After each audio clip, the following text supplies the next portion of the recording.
Shalom saudara yang dikasihi Tuhan. Apa kabar saudara? Saya berdoa dimanapun saudara berada dalam keadaan baik, sehat kuat, serta berlimpah-limpah dengan ucapan syukur. Firman Tuhan hari ini datang kepada kita, Tuhan memulihkan hidupmu. Sebelumnya marilah kita berdoa. Tuhan Yesus yang baik, terima kasih buat anugerah Tuhan, kasih setia Tuhan di dalam kehidupan kami. Sungguh kalau kami ada hingga hari ini karena kemurahan-Mu. Kalau sebentar kami akan merenungkan firman-Mu, turunlah pengurapan-Mu atas kami Tuhan, agar kami memperoleh pengertian, terlebih kami menjadi pelaku firman-Mu. Kami percaya firman yang ajaib ini akan menolong, memulihkan, serta memberkati kehidupan kami. Di dalam nama Tuhan Yesus, kami dengarkan firman-Mu. Haleluya. Amin. Tuhan memulihkan hidupmu. Mazmur 126 ayat pertama sampai ayat yang ke-6. Mazmur 126 ayat pertama sampai ayat yang ke-6. Demikian firman Tuhan. Nyanyian ziarah. Ketika Tuhan memulihkan keadaan Sion, keadaan kita seperti orang-orang yang bermimpi. Pada waktu itu mulut kita penuh dengan tertawa dan lidah kita dengan sorak-sorai. Pada waktu itu berkatalah orang di antara bangsa-bangsa, Tuhan telah melakukan perkara besar kepada orang-orang ini. Tuhan telah melakukan perkara besar kepada kita, maka kita bersukacita. Pulihkanlah keadaan kami ya Tuhan, seperti memulihkan batang air kering di tanah Negeb. Orang-orang yang menabur dengan mencucurkan air mata akan menuai dengan bersorak-sorai. Orang yang berjalan maju dengan menangis sambil menabur benih pasti pulang dengan sorak-sorai sambil membawa berkas-berkasnya. Saudara, Tuhan datang bukan hanya untuk mengampuni dosa-dosa kita, tetapi juga untuk memulihkan kehidupan kita. Bahkan Tuhan memberikan pengharapan-pengharapan baru dalam hidup kita. Saudara, ketika bangsa Israel kembali dari pembuangan Babel, mereka dipulihkan.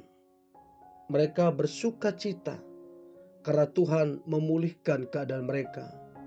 Mereka bersorak-sorai karena Tuhan menjawab doa mereka. Dalam Mazmur 126 tadi kita membaca, ketika Tuhan memulihkan keadaan umat yang dikasihinya, maka umat tersebut hidup dengan sukacita, hidup dalam pengharapan kepada Allah. Saudara, kalau kita mengingat juga bagaimana seorang Naomi, dikatakan bahwa kelaparan melanda Bethlehem. Naomi ketika dalam keadaan kelaparan di kota mereka, maka Naomi lari ke tanah Moab bersama suami dan kedua anaknya Mahlon dan Kileon. Singkat cerita saudara, suami dan kedua anaknya mati saudara. Lalu Naomi kembali dan orang berkata, betulkah itu Naomi? Lalu Naomi menjawab, jangan panggil aku Naomi, panggil aku Mara, karena yang Maha Kuasa telah melakukan yang pahit dalam hidupku. Saudara, dari sini kita bisa belajar. Naomi kehilangan harga diri, kehilangan kepercayaan diri, sehingga dia menyuruh orang untuk kemudian memanggil dia dengan sebutan pahit. Tetapi Tuhan kemudian memperhatikan keadaan Naomi. Ketika Tuhan melihat bagaimana Naomi mengalami hal yang pahit, kehilangan harga dirinya, kehilangan kepercayaan dirinya, Tuhan memulihkan keadaannya. Saudara, Tuhan yang sama juga memperhatikan keadaan kita, dan Dia rindu memulihkan kehidupan kita. Tuhan memulihkan Naomi, menyatakan kuasanya. Demikian juga kita, saudara. Tuhan akan memulihkan kita dan menyatakan kuasanya kepada kita. Tuhan mengampuni dan Tuhan mengembalikan keadaannya seperti semula, saudara. Bahkan lebih dahsyat lagi. Demikian juga, saudara, Tuhan memulihkan, mengampuni kita, dan mengembalikan keadaan kita jauh lebih dahsyat, saudara. Saudaraku yang dikasihi Tuhan, bukan Tuhan tidak ingin menyatakan kuasanya, tetapi Tuhan mau kita percaya di dalam keadaan apapun. Tuhan mau mengangkat kehidupan kita, memulihkan kita. Tapi maukah kita percaya di keadaan yang mungkin tidak mengenakan? Di dalam masalah yang mungkin besar, maukah kita tetap percaya kepadanya? Untuk itu kita mesti benar-benar bertobat. Benar-benar kita kembali kepadanya.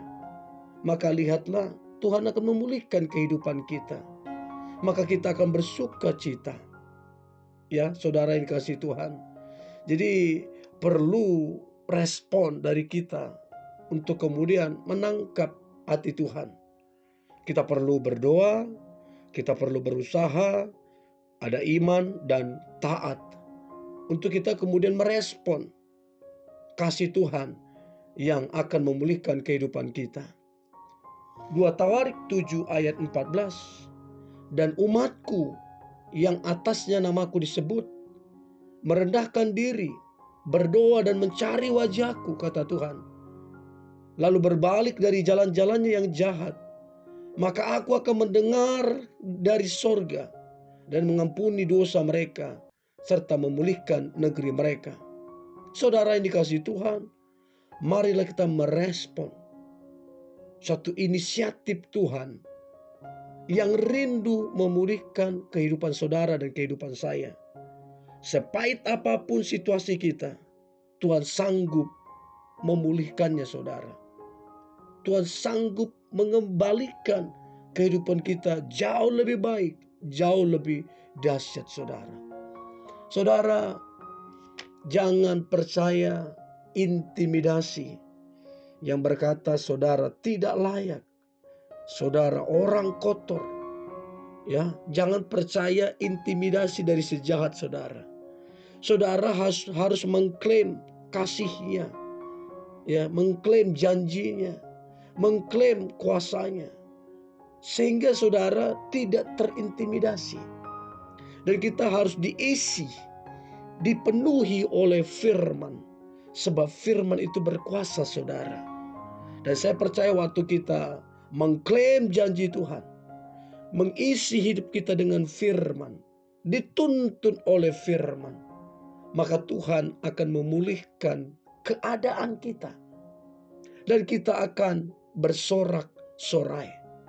Saya percaya saudara yang dikasihi Tuhan, hari ini adalah hari yang sangat baik. Tuhan akan menolong kita. Bahkan sepanjang tahun ini, Tuhan akan memulihkan keadaan kita jauh lebih baik, jauh lebih dahsyat dari sebelumnya. Untuk itu terus berharap, terus percaya, dan lihatlah kuasa Tuhan dinyatakan atas kita. Mari kita berdoa.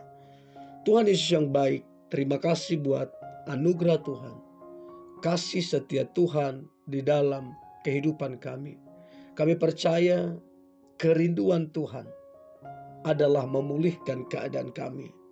Untuk itu biarlah kami terus memandang kepadamu, terus berharap kepadamu, tidak menjadi kecewa. Dan kami percaya pengharapan kami, iman kami di dalam Engkau tidak akan mengecewakan. Kami percaya tahun ini adalah tahun yang baik, tahun di mana Tuhan memulihkan keadaan kami. Di dalam nama Tuhan Yesus kami berdoa dan mengucap syukur. Haleluya. Amin.